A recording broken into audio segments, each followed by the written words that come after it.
Some quilts tell a story, and some quilts feel like a whole world stitched together. Today's guest is an art quilter whose work includes themes of family, science, nature, with a mix of contemporary fabrics and repurposed textiles. Plus, throw a fearless use of color into the mix, and it stops people in their tracks. From international exhibits to collaborative projects, my guest today is pushing art quilting into really exciting territory. Today, I'll have a chat with Abigail Vargas.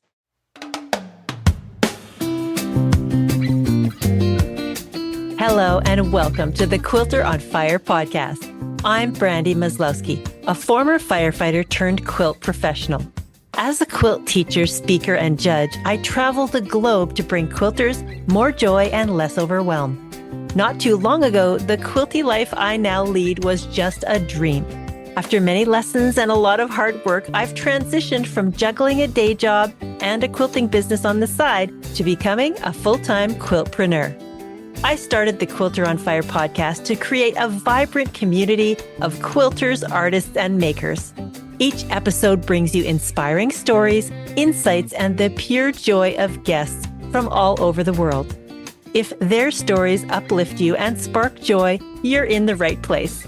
Let's dive in and ignite that creative fire within you.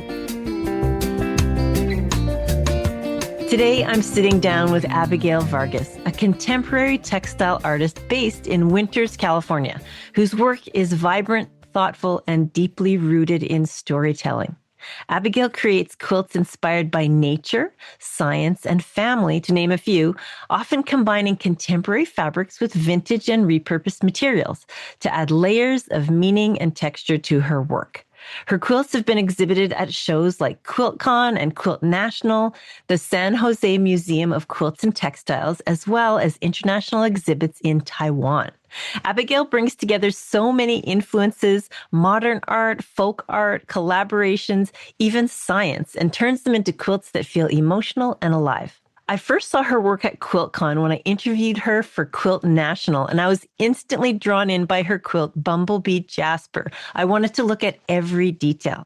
She's also the creator of the collaborative Exquisite Quilt Project, inspired by the Surrealist Exquisite Corpse game, where multiple artists contribute without seeing the full design ahead of time. It's such a cool concept. Her work is bold, layered, and full of movement, and I can't wait for you to hear more about how she thinks as an artist. So let's explore the story of Abigail Vargas. Abby, welcome to the show. Hi, Brandy. It's great to see you again. It's so fun to have you on the show after seeing your quilt. I loved everything about it. I was looking at it when it was behind you when I was interviewing, and I was just thinking to myself, I can't wait till this interview's over so that I can just look closely at the quilt. So let's take a look back at where you got started. When do you first remember putting stitch to fabric? Gosh, it was back in probably my early 20s. I had wanted to create my first quilt, which was going to be a king size trip around the world. And it was too much. I actually never finished it. And then eventually sold it on eBay as pieces for another quilter to go ahead and finish. And then from there, I actually started a children's clothing company where I made children's clothing from vintage textiles. Ah. And so I did that for about 10 years. Wow. Yeah. And so in your youth, did someone inspire you to make art or get really creative when you were young? Oh, yeah. I grew up in a family that had a lot of creative people in it. And my mom, for sure, she started sewing when she was 14 years old, making her own clothes. So when I was growing up, she made all of our clothes. I actually don't really have memories from when I was young of having store-bought clothes. I think she made everything. Oh. And she loved to practice with all kinds of different materials and made us very colorful. You know, it was also during the 1970s. So I think everything was colorful then. Yeah. And yeah. And then so she also quilted. She actually had in our living room a frame for hand quilting made from sawhorses and 2x4s that my dad had built for her. And so I grew up around lots of fabric And my dad is very mechanical, constantly tinkering with cars. We call him a grease monkey. And I have an uncle that does all kinds of like sandblasting and metal sculptures. So really a lot of creative people in my family that inspired me to go along this route. And in some ways, I kind of think it's kind of in our DNA. Yeah. And you mentioned your first quilt that didn't really work out and you ended up selling the pieces off on eBay. But do you remember your first quilt that did work out? Yes, actually, after I closed my children's business, I didn't sew for about 5 years. My kids were little, and then I went back into the workforce, so I didn't really have time. But as they got older, I Pinterest became super popular. So I started seeing all these great things on Pinterest. And I thought, oh, that would be really fun to take some of the scraps that I had left over from my children's clothing and turn that into a quilt. So that started me on a journey of a hexagon shaped with triangles, so I didn't have to do Y seams, quilt. And I was going to be queen size, again, too big. And then once I started piecing it together, I realized it was too much. So I actually scaled it down. And then I incorporated and laid on top of the fabrics like vintage cut work and laces. So you could see the fabrics and still have the pieces of vintage fabric sprinkled throughout the quilt itself. Wow. And that's called starburst because it looks like, a burst of a star bursting, and then all the little vintage fabrics look like little pieces of stars. Wow. So you were Yeah. right into the real creative, like the creative part of things right from the very beginning. Yeah. Yeah. I think also from doing the children's clothing, and I had to design my own designs, that I didn't have a fear of trying to create my own designs. Mm. And honestly, I haven't looked at a lot of patterns. I've pretty much created my own designs and then took classes from other quilters to learn techniques of how to do quilting. Quilting is very different from production clothing sewing. You're very fast. You have to be accurate, but you don't have to be that 1/8 inch accurate with clothing. Yeah. So switching to quilting was a completely different mindset. And so I did have a lot to learn, which was really great because I love to learn new things. How did you grow and change with your quilting style over time? Did you explore modern? Did you go straight into art quilting? How did your path go? Yeah. So again, on Pinterest, I ran into this idea of improv quilting and was completely taken by it, that you didn't have to follow these very strict rules. And so I think that gave me the confidence to continue quilting because I didn't have to worry about the perfection of piecing. And then I learned about the Modern Quilt Guild. And so I joined the Sacramento Modern Quilt Guild like 10 years ago. And it kind of took off from there. So I learned improv, did a lot of quilting with the improv style, and I still do. And then eventually I got into creating modern designs. I have a love of modern art.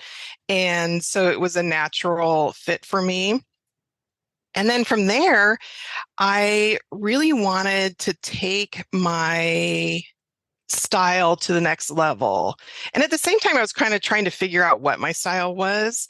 And I really love scraps and I really love piecing. And so that's where the journey then ended, took me towards doing more of the art quilting that I do today. Yeah, and I really love the elements of your story where you had this decade of foundational sewing experience with the business. And it seems like it kind of gave you this freedom to just, I know what I'm doing there. Now I can just play, right? So Yes. you've got this really wonderful mix of just experimenting with modern and art and, upcycled fabrics. And it's really kind of comes together in a really cool way. So I'm excited to talk about design. But before we go there, where are you living in California and who are your loved ones that you share your world with every day? So I live in Winters, California, which is what we call the Central Valley area. I originally have come from the coastal Northern California, and I'm actually seventh generation for that Wow. area.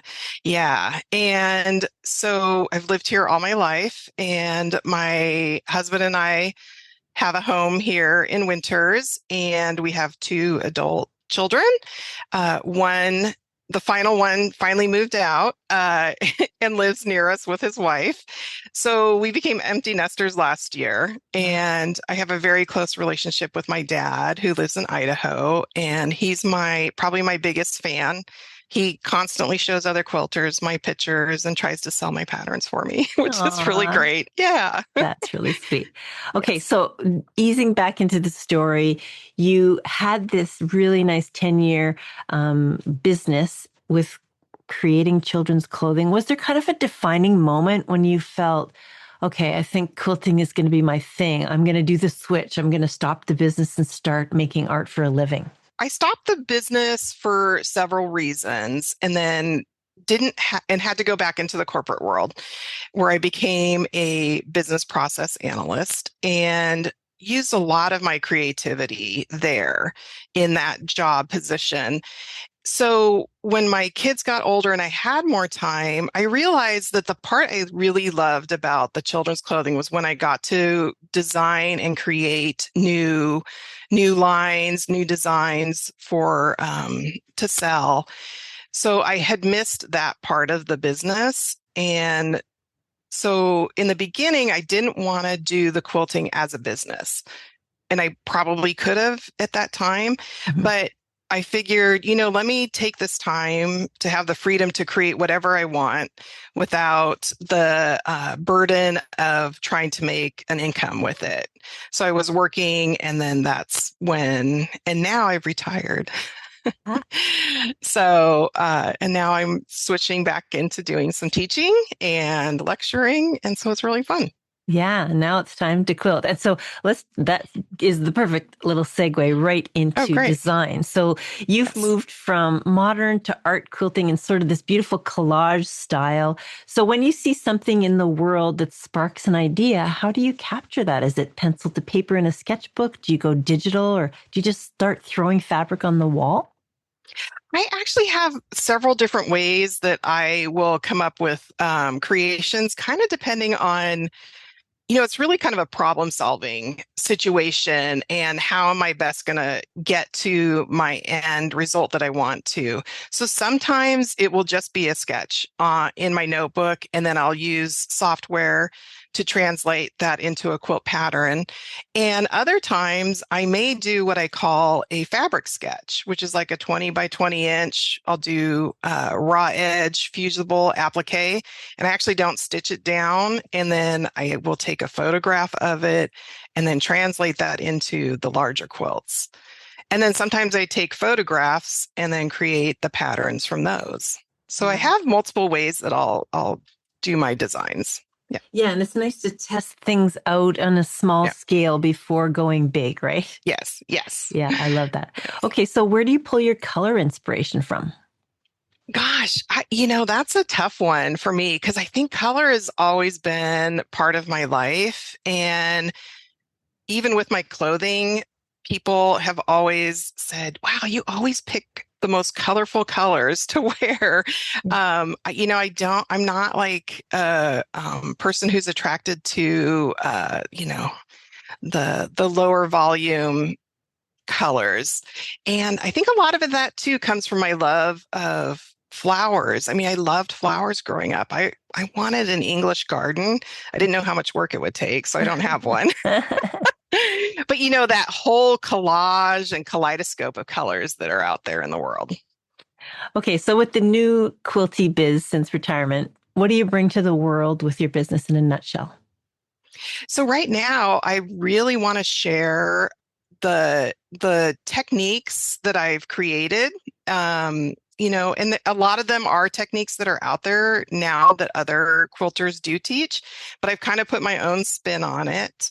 And the lectures, I really love sharing my curiosity of the world. Yeah. And that is really what I think drives me, because if I don't share with other quilters, I have to share with my family, and they would probably move out because they don't want to talk about quilting They would 24/7, not. right?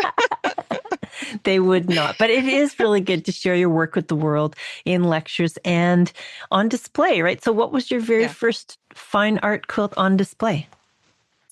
That was the Flying South. Okay. And I actually made it as a window covering for my front window. And it was very interesting because I actually cut out triangle shapes in this quilt so that you could see through the window. And then at the San Jose Textile Museum, they had an open call. And I thought, well, maybe this fits the bill. And so I submitted it and they accepted it. And I was shocked. I was like, wow, this is really exciting that they thought, this design was worthy of hanging there. Yeah. And they did a beautiful job of displaying it because they kept it away from the wall so that the light would shine the triangles up onto the wall. So it was really cool. Oh, that's cool. Okay, so you have been juried into all kinds of wonderful shows, and we're going to talk about that a little bit later when we touch on the quilts. But you love these words: create quilts unique to you through curiosity. So why is that meaningful to you?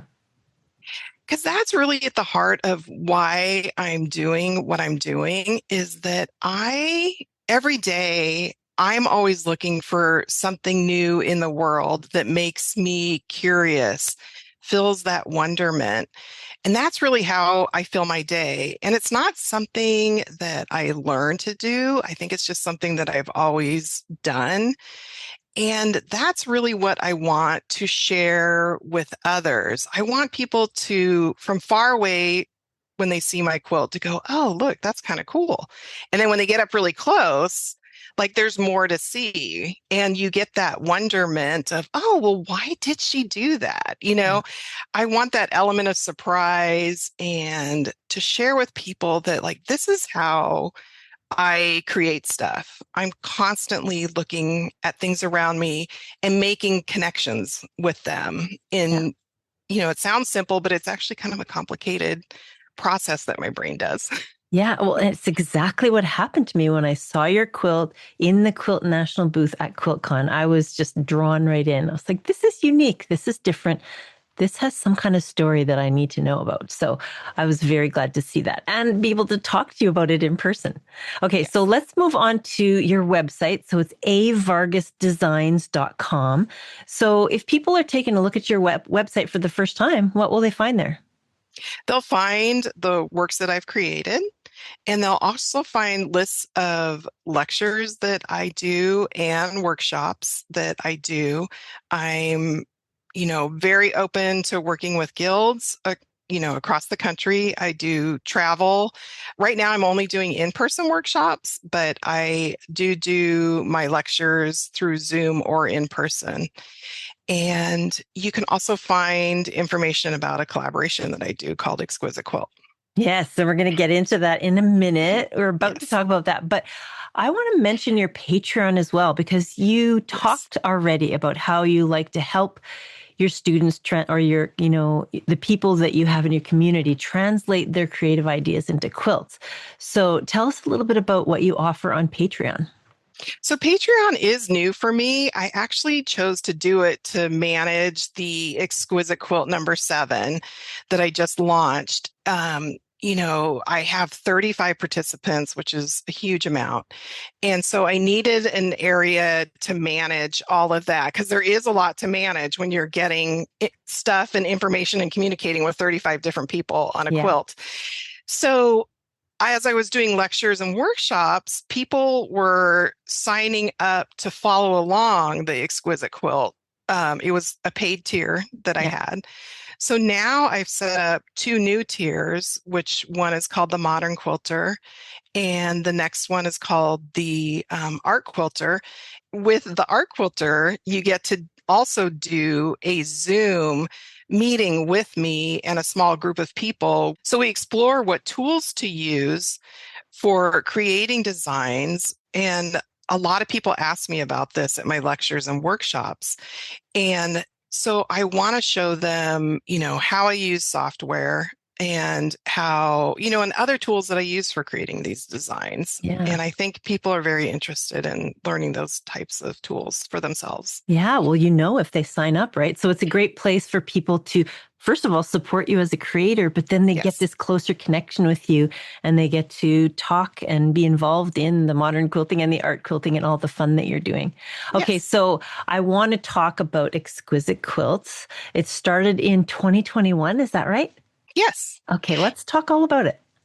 Yeah. So I had ran the Sacramento Modern Quilt Guild's community challenge quilt for QuiltCon, I think in 2020. And I loved the experience of it. I actually designed the quilt, and then they asked me to actually run the whole collaboration itself too, since it was my design. So I did, and I really loved doing that. And then during COVID, I had taken an online collage class, and had learned about this Exquisite Corpse idea that the Surrealist used to do. So back in 2021, I took an online class with a collage artist and learned about the Exquisite Corpse, which was a Surrealist game where they would create these drawings where one artist would do maybe the head and then would hide it, and another artist would do the body and hide it, and then the last artist would do, the bottom part. So then when you did the big reveal, you had this very surreal kind of composition. And she had talked about how there would be a connector would be the only thing that the other artist saw. And when she said that, I thought, oh, you know what? I think I can come up with an Exquisite Corpse collaboration. So I came up with this idea of, hey, if we have these similar connector points that everybody has to connect to, but then they get to create whatever design they want with the block. But then the cohesion will be that connector point. Yeah. So what I do is we have one color for the connector, and everybody uses that color. And then I usually have a color theme for the rest of the blocks.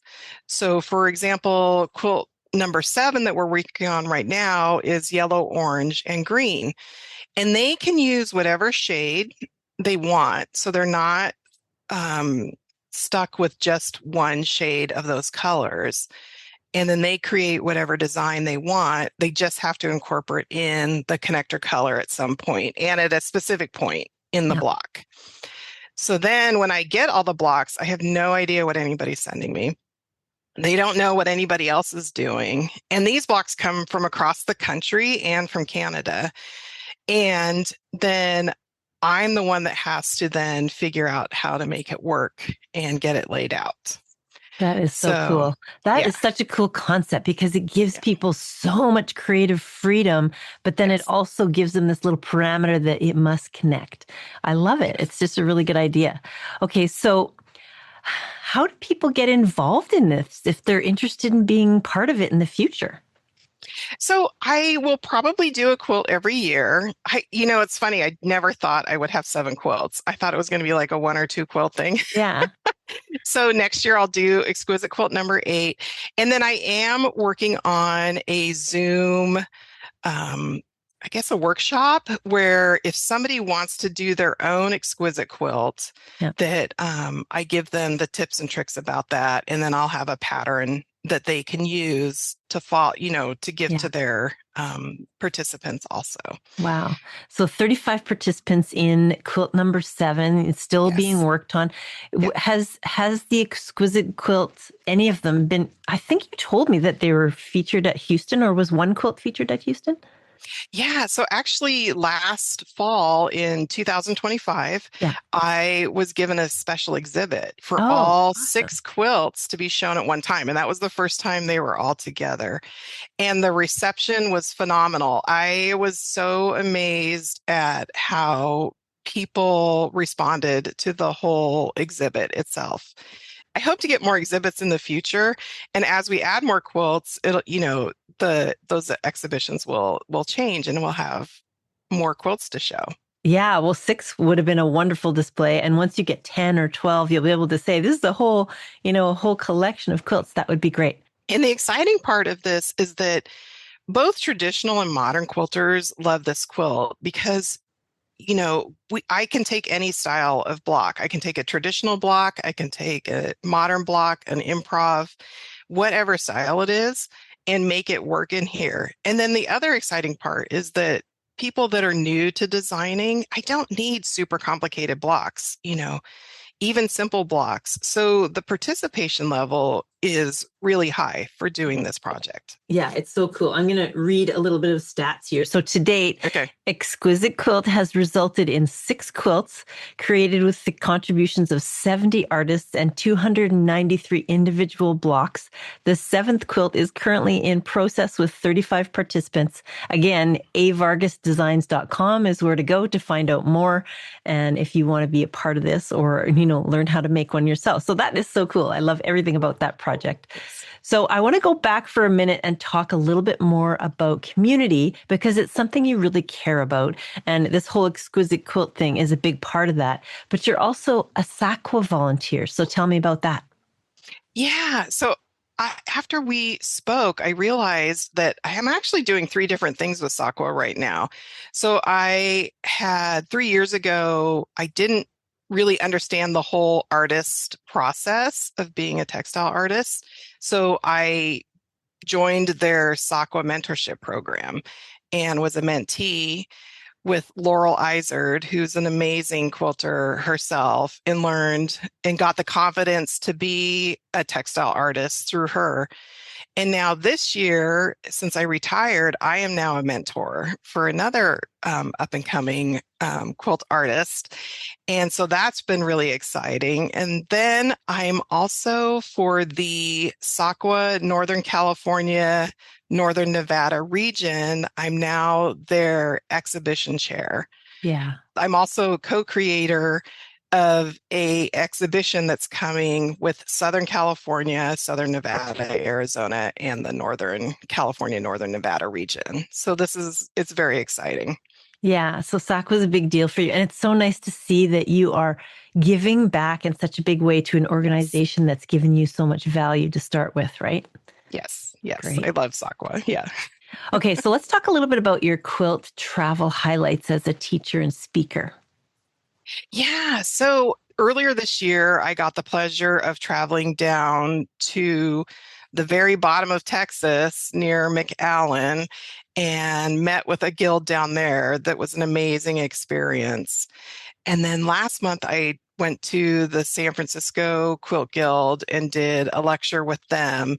And it's just an exciting experience. I've also traveled to Quilt National last year when my quilt was there, and meeting all the other quilt artists and getting to talk with them is an amazing experience. And to share with each of them is great. Yeah. So if you're listening right now and you are maybe the coordinator of programs at your guild, you can reach out through the website, of course, to book you for teaching. So what's your most popular workshop? Right now, I have 2 of them, and the Blooming Agave is probably my most popular at the moment. And the one that everybody's been requesting, and I just launched, so I've only taught it once so far, and that is the rock hounding. Oh. And that is to learn how to do the technique that I do for my Portraits of Stones series, but in a smaller, more manageable, to see if you like doing the technique. Okay. Well, we're going to talk about that series coming up when we talk about the quilts. There's somebody called and said, we want you to come teach at our guild, and you got to choose. What's your favorite thing to teach? Oh, I think it's going to be the rock hounding. Yeah. Yes, that workshop. I'm really, really excited about it. And the one class that I've taught, everybody loved it and thought it was an amazing experience. And you get to take something home with you that's finished, which is really nice. Yeah. Oh, good. Well, that sounds like fun. Okay. And do you do lectures as well? I do. Okay. Tell us. So my most popular one is my modern art and looking at the modern quilting. So I talk about the history of the modern art movement, which ended in the early 1970s. I think people think that modern art movement is still going, but actually they consider it contemporary art after that movement. So I talk about the history of that. And then we look at the quilts that I've done in the modern style. And then I kind of consider my portraits of stones kind of that, the surrealist style. So, I want people to know that it's not just improv and negative space, that, there's a lot of different variations of it that are exciting, that a lot of other quilters are coming up with also too at this time. Yeah, we're seeing all kinds of new wonderful things at QuiltCon. So Yeah. I can see the direction you're wanting to go. Okay, so let's talk about a few more lectures.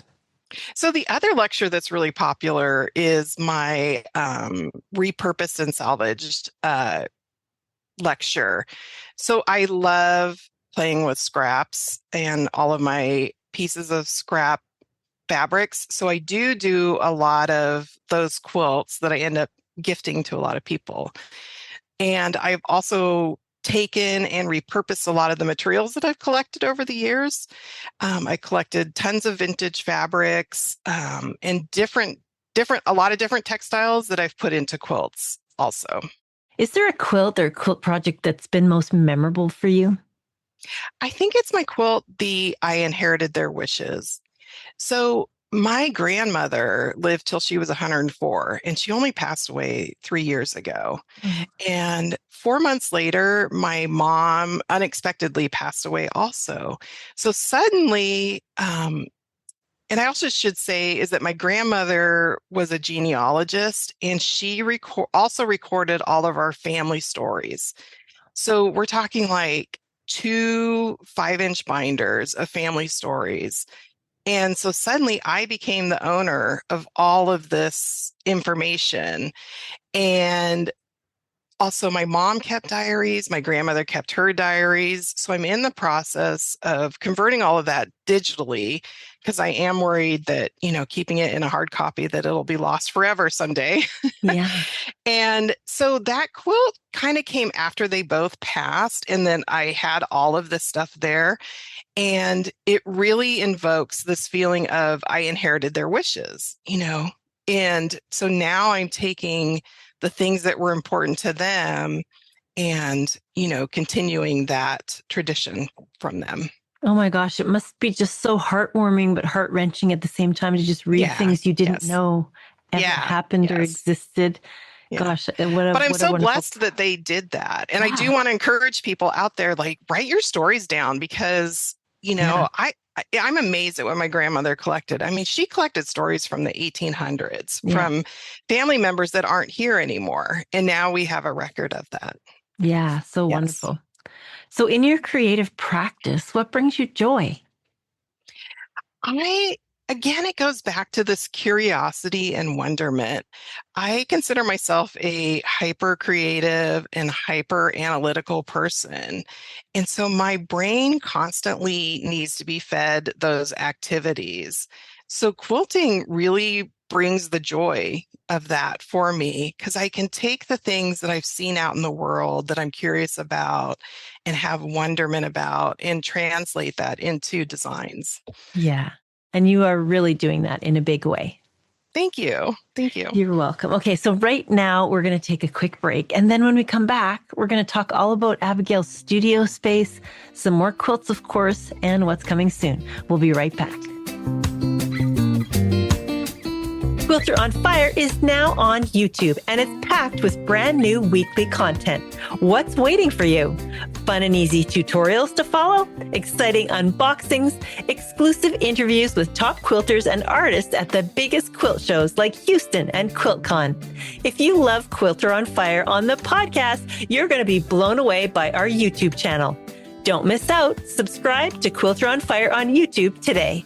Let's ignite your passion for quilting. And we are back with Abigail Vargas. Abby, tell us about your studio space. So when my son moved out last year, we actually have a casita, or a separate house that he was living in. And so when he moved out, I was originally upstairs in 2 bedrooms with my my studio. And so now all of it is in the casita, and I'm really excited about it because I've been able to expand my surface space of doing projects. And I never just have one project going on. I usually have at least 5 in different stages Yeah. going on in my studio. Yes. Yeah, well, that's fun. It's nice to be able to spread out, have, and also take a step away from the house. You don't have the Yes. chores nagging at you, like do the laundry. That's kind of a good thing. Okay. Yeah. So, what's your favorite time of day?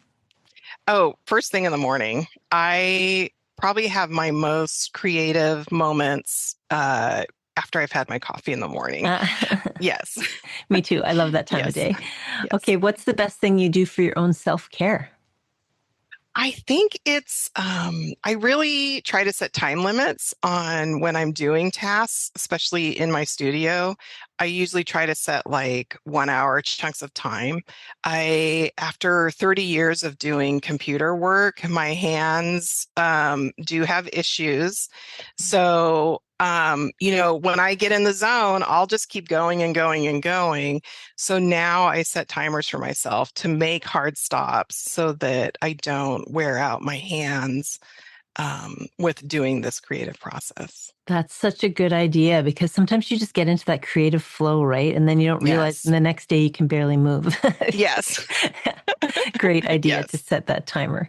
Okay, so we've already touched on your most meaningful quilt and the exquisite collaborations you've been doing, but tell us about some more of your quilts. So I'm going to give you a list and then you can tell me about it. So let's talk about the Portraits of Stone series. Yeah. So I was doing these kind of an improv snowball block, and I kept putting them into different little quilts. They were little pieces of it, and I'd always call them, oh, these are my little stone blocks.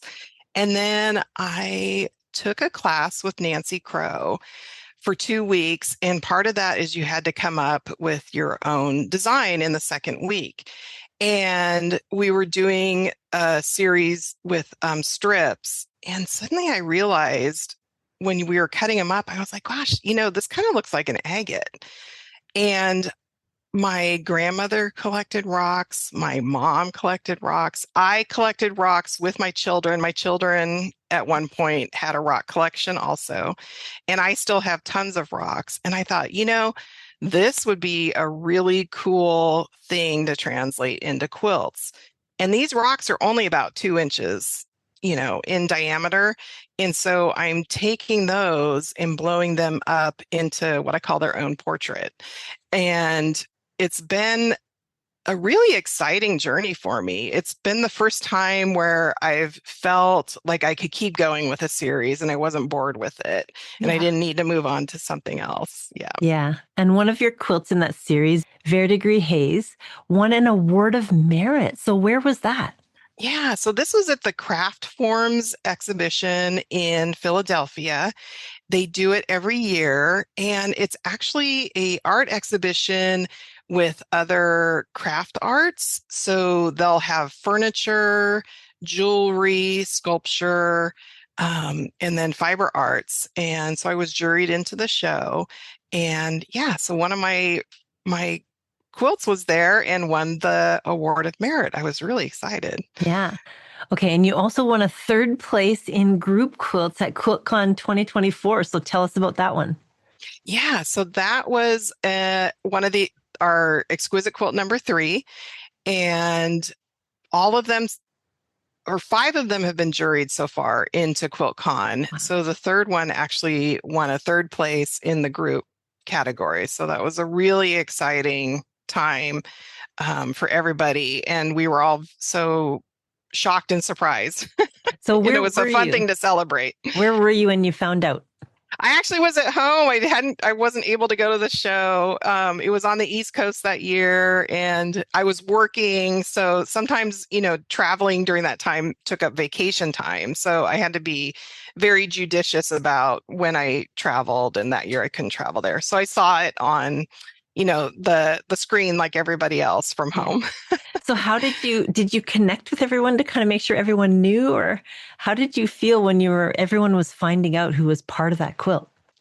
Yeah. So a lot of people started sending me videos through Instagram of that were at the award show, and they were like, "Oh my gosh, I can't believe that we got the award for this." And everybody was just super excited. Oh, that's cool. So Yeah. were some of them Yeah. actually able to go up on stage, or what did they? Yeah. That's Yeah. so So great. they did get to go up on stage and accept the award. It was great. Yeah. Okay, and let's talk about Exquisite Quilt number 4 because that was in the International Quilt and Fiber Arts Festival for 2024. So what happened there? Yeah, so I entered that into the modern division and it actually won first place there. Wow. And so the exciting thing was is that it actually stayed on exhibit at the museum. And I was going to enter it into QuiltCon for that year, but I actually had to pass on it. So it was entered this past year and was displayed in 2026. Oh, But then from there, I got invited to have it go to Taiwan to be displayed in their festival, which wow. was really exciting. Yeah. Oh, that's cool. So did you go to Taiwan or were you viewing that from a distance? I was viewing it from a distance. Yeah. Oh, Yeah. that's so exciting though. So you Yeah. sent it there and did they Yeah. send you some photos or anything like that so you could see what it was looking Oh, like? yeah. Yeah. It was an amazing display. And, and it was with a lot of other internationally known quilters. So it was very exciting to get grouped in with those other quilters too. Oh, that's so great. Okay, Yeah. so there's two more I want to talk about. You already mentioned Flying South a little bit, but tell us a little bit Yes. more about that quilt.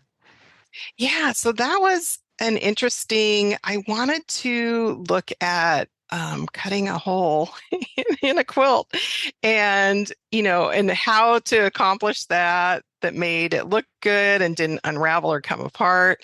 Yeah. So that was an exciting journey to do. And I do hope to do more of those in the future. I did make a second one. So it was originally for a window in my house. And then it came down because it kept getting juried into some shows. It's good. And so it's been in a couple shows.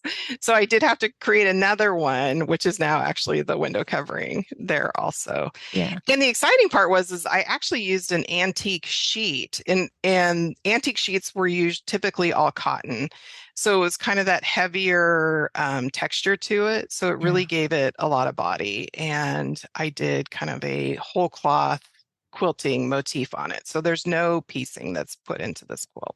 Yeah, and I love how you mentioned earlier in the podcast that it was displayed so that you could see both sides, so that the light was able to shine through, right? Yes. That's really cool. When they're taking it and putting it up at a quilt show and they recognize that part of it, that's really cool because they know your story, right? Yes. Okay, one more I want to talk about, the blooming agave pattern and quilt. Yes.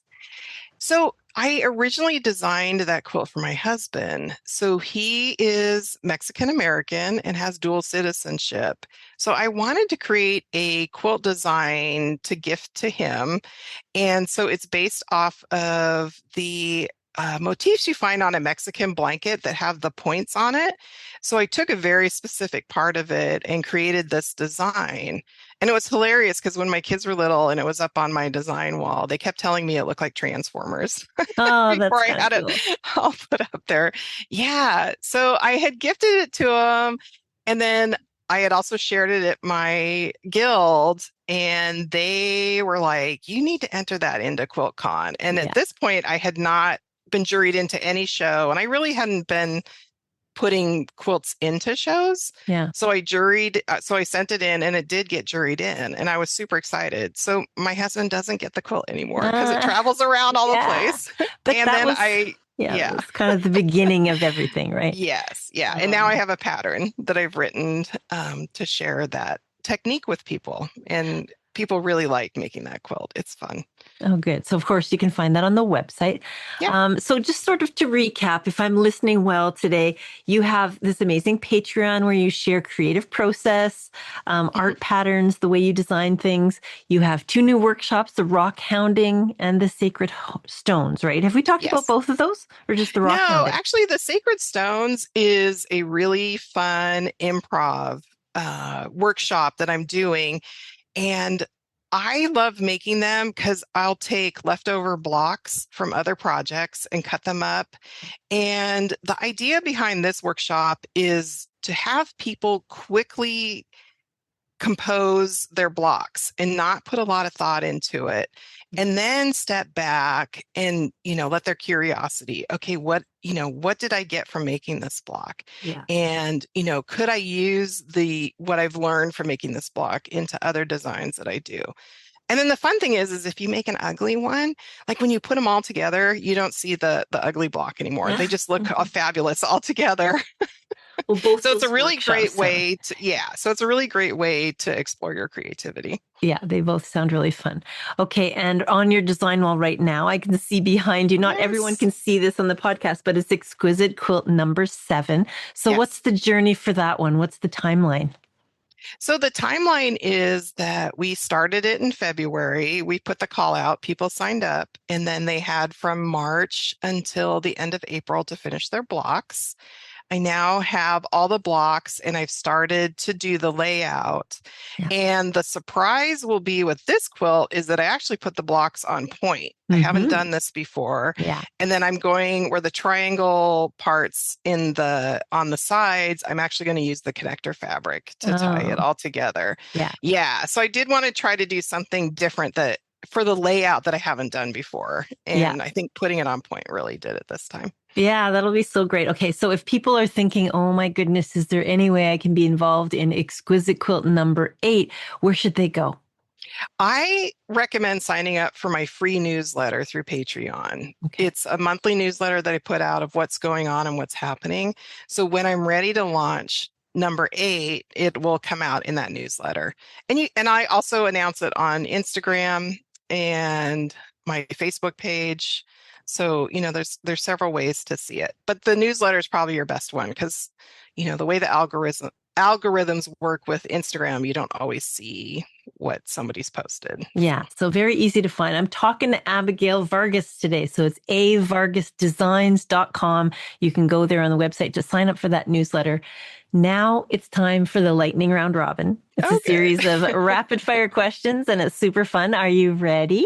I think so. Okay. Abigail, what is your favorite tool or notion? My favorite tool is actually my hands. And from doing the production sewing, I learned how to feel, like you're sewing super fast. Oh, my machine suddenly jammed. My hands are telling me that. Yeah. I'll use my fingers to run over seams to make sure, that something weird didn't happen. So I even teach that in my class. Like your number one tool is your hands. Yeah. So and good. what you feel. Okay. Yeah. What triggers inspiration for you? Gosh, everything. And, I do this fun thing through my curiosity is I keep a notebook that's called a commonplace book. It's like a personal archive of ideas and quotes and observations. It started out kind of as like a bullet journal. And then I really didn't need it to do place. And now it's kind of this idea where I collect all of that information. Because in the past, like I get really excited about something. Yeah. And then a month later, something else comes along and then you forget. So this way I don't forget those things that I've explored from the past. Good to keep it all together. Okay. How many UFOs do you have going on at once in the studio? You said 5 earlier, I think. Okay. Is there more? Yes. Yes. I think there's about 5. Yeah. And there are some projects where you start and then you kind of decide like it's not going the direction and you put it aside. So I probably have about 5 of those and they kind of sit around and eventually I'll take them out and either rework them into something else or so that's always a fun project to do. Yeah. What motivates you to get out of bed in the morning? Oh gosh. Again, like the curiosity and the wonderment, like the excitement of what's going to come through the day, living in the present. Yeah. What's a skill you'd still love to learn? I would love to learn probably more of the hand applique and doing smaller pieces. I tend to go really big and for some reason, my brain just doesn't go to the small stuff. So that is something I'd really like to explore is to do some smaller ideas. Yeah. Expand your toolbox a little bit more. Yeah. Has there been a mentor who's really influenced you along your journey? Yeah, that is I'm going to say Katie Pasquini. Oh, I've taken a lot of classes from her, and the reason I love working with her is that she allows me to bring my designs to her class, and then she will um, help me work towards getting it to the next level. yeah. And so she's really inspired me to take my work to where it is now. Yeah, and I love it when you bring something original and your own unique idea to a class, and the teacher is like, yes. That's Yes, such a yes. great trait in a teacher. They give you that Yes. permission, right? Yeah. Do you have any favorite collections of any kind in your home? Yeah. Well, one is the rocks, but the other one is vintage linens. So because I actually was selling a lot of my children's clothing at antique fairs, I also sold vintage linens. And I started collecting like the best of the best that I would come across. And one of the pieces that I recently collected was actually a hand embroidered tablecloth by the Otomi in Mexico. Mm. And I found it at an antique fair, and it's like one of the big things to collect. And I couldn't believe I found it. It was super exciting. Oh, cool. Yeah. Okay, so what is your proudest accomplishment? Gosh, I would say it's a couple things. One is getting juried into Quilt National in 2025, and then getting the special exhibit at Houston was a really huge deal and Yeah. was very, very exciting. Did any of the participants, were they able to come out to Houston and see it in person? Yeah. And actually, we did gallery talks. So I Yeah. invited them to come and talk about their part of the process too. Yeah. And the exciting thing is, I actually picked up 2 new collaborators for number 7 that saw my Oh. quilts at Houston too. Oh, So now so they're great. participating. Oh, that's so great. And tell us a little bit more about the moments at Quilt National, because you went to that show when your quilt was hanging, right? Yes. What was Yes. it like to be there? Oh, it was super exciting. And there's people that you follow from afar, other art quilters, and to get to meet them in person finally was Yeah. super exciting. And, there was a lot of us who were newer to Quilt National. It had been our first time. So I think we all kind of celebrated together. Like it was just this huge accomplishment that we did. Yeah. Yeah. Milestones for sure. Yes. Well, thank you for braving a lightning round, Robin. That was really fun. So I've mentioned your website a couple times at avargasdesigns.com, where we can find all the things we've talked about today. But where's the best place for us to connect with you on social media? That would be on my Instagram page, which is also called A Vargas Designs. Okay, Yeah. so easy to find. I bet you there's lots of fun scrolling pleasure there. I've looked at it already. So Yeah, good. grab a cup of tea and scroll along. Now, as we wrap up, Abby, what do you want people to take away most from our conversation today? I really want people to enjoy that idea of curiosity and wonderment. It's really exciting to do. And I even use that when I talk to new students and new people that I meet. I love learning about them and who they are and what makes them who they are also. Yeah. And so that's what I hope people get also from my quilt pieces, is that they get this piece of me. On some level, it's very autobiographical. And it really, I think, shows who I am and what I have to share with other people. Yeah, I love the way you approach your community, you approach your audience. This has been such a fun episode. So, Abby, it's been a pleasure to have you on the show. Thank you so much for sharing your story with us today. Thank you, Brandy. This has been an amazing experience talking with you. Oh, good. So that was my show with Abby Vargas. And one thing that delighted me was seeing her work for the first time at QuiltCon in the Quilt National booth. It's new and refreshing, something that I haven't seen before, and it drew me right in for a closer look. One thing she does that I like is she takes art quilters under her wing in Patreon and in all areas of her business to help them find their voice.